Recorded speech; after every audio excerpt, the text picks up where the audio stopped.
Here we are at Tenikwa Wildlife Awareness Center. Now Tenikwa has two sides to it. On the one, this is a rehabilitation center, which nurses injured wild animals back to good health with the objective of returning them back to the wild.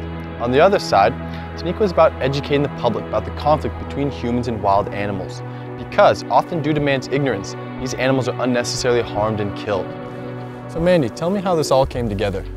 Well, we moved here 6 years ago for a better quality of life, and we started with parrots. We brought our parrots down from Durban, and people started bringing us little injured birds to rehabilitate, and from that it grew to slightly bigger animals and then bigger animals, and it all got pretty expensive. So we wanted a way of funding our rehabilitation.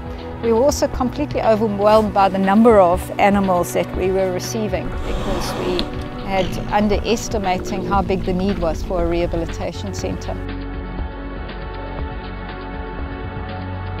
Well, once the rehabilitation process is completed, a suitable site is chosen for these animals, with lots of free roaming corridors and little competition for food.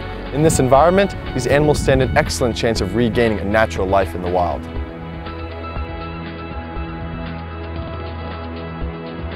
In South Africa we have 4 lesser cats, and all of these cats are in decline in various stages. And at Tenikwa we try and raise awareness of the 4 lesser cats.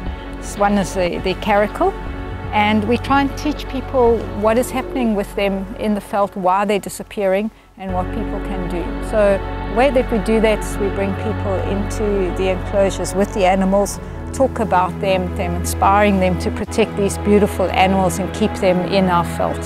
But also one of the special programs that we have is our cheetah walks, where we take our cheetahs early in the morning and later in the afternoon, take them walking out in the veld. And that's a really unique opportunity to spend time with the cheetahs and actually experience nature through the eyes of a cheetah. One of the purposes of the awareness program is to educate our children about conserving for the future. Now, traditional practices like snaring for bushmeat and using the skins of these cats, such as these servals for ceremonial purposes, have driven the numbers to near extinction, with less than 5,000 of these cats left in South Africa today. The other reason for the declining number of wild cats in South Africa is because of the techniques that farmers employ to protect their livestock. As Mr. Leopard is innocently walking through the veld, they will often encounter one of these gin traps, which are still used today by some farmers to eradicate predators on their property with devastating effects. Only imagine the pain that a leopard would go through if his leg was caught in a snare like this. Now, I don't understand how some farmers can still employ these barbaric practices when there are far more effective and cheaper methods of livestock management. The solution lies in shifting the approach from predator to stock management. So what this means is looking at ways to ensure that livestock are protected rather than predators are eliminated, which causes an immediate imbalance in the ecosystem.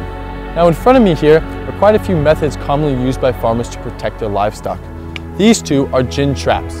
Now they are indiscriminate killers. Put out in the veld, they will kill anything from leopards to rabbits to the neighbor's dog.